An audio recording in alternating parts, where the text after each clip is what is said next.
Fasten your seatbelt, mga kaagapay.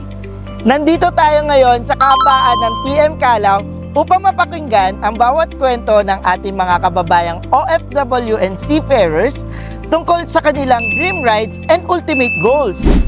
Ready na ba kayong maki-side trip sa aming kwentuhan? Arangkada na!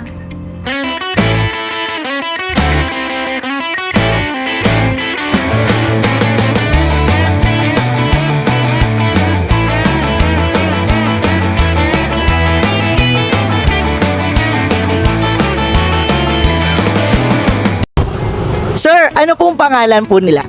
Jerome Sir Jerome, yan. Si Sir Jerome po ay isang... Siman. Ano po yung pinagkakabalahan nyo po ngayon, sir? Naghanap dito ng medyo matastas na sahod. Yan. Ito. In fairness, at least for the growth of financial. No? So, hopefully magkaroon, no, sir. Game ka ba sa kwentuhan na magaganap po natin? Okay. Alright. Ang gagawin nyo lang po, sir, is bubunot lang po kayo ng question dyan sa ating bowl, sa fish bowl po natin. Then, babasahin po ni Jessa, and then sasagutin nyo lang po. Alright? Sige, bunot ready na, na, sir? Bunot ka na. Kung lucky day mo today, anong bagay ang gusto mong matanggap at bakit? Magkaroon ng kapital pang negosyo.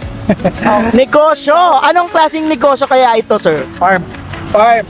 Kailangan ng mga irong sasakyan pang hauling ng mga gamit.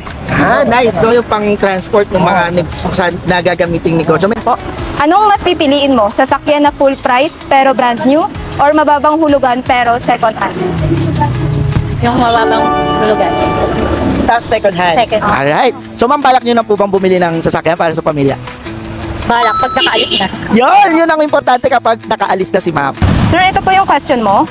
Ano ang gusto mong reward para sa sarili mo after all your hard work? Bahay Taga saan ka ba, sir? Saan mo gusto magkaroon ng bahay? sa lugar ng asawa, Masbate. Taga Masbate po yung asawa ko. Gusto nyo rin ba one day na magkaroon din ng sasakyan? Oo. Sa magbalak imaneho si Mrs.? Kung pwede ikutin ng Pilipinas. Buong Pilipinas, no? Roro, pwedeng sakay, no? Ayun, sir, Iro-roro. buong Pilipinas. Total, Masbate, di ba, sir? May Roro din doon, di ba?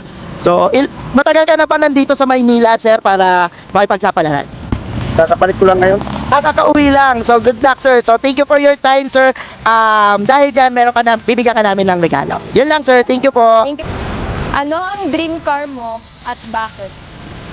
Ang dream car ko ay isang Vios. Si Bantay.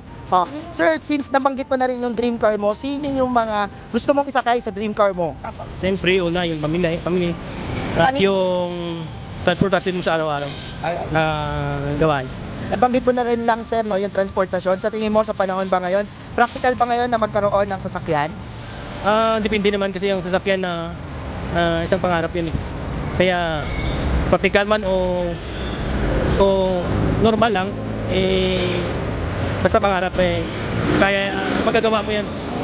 Dahil sa pangarap ni sir, ang magkaroon ng sasakyan, we pray for it, no, sir? God bless po sa inyo. Maraming po salamat sa inyong time. Yun lamang po, sir. Dahil dyan, sir, bibigyan po namin kayo ng regalo. Maraming po salamat, sir. Ingat po kayo, sir, ha?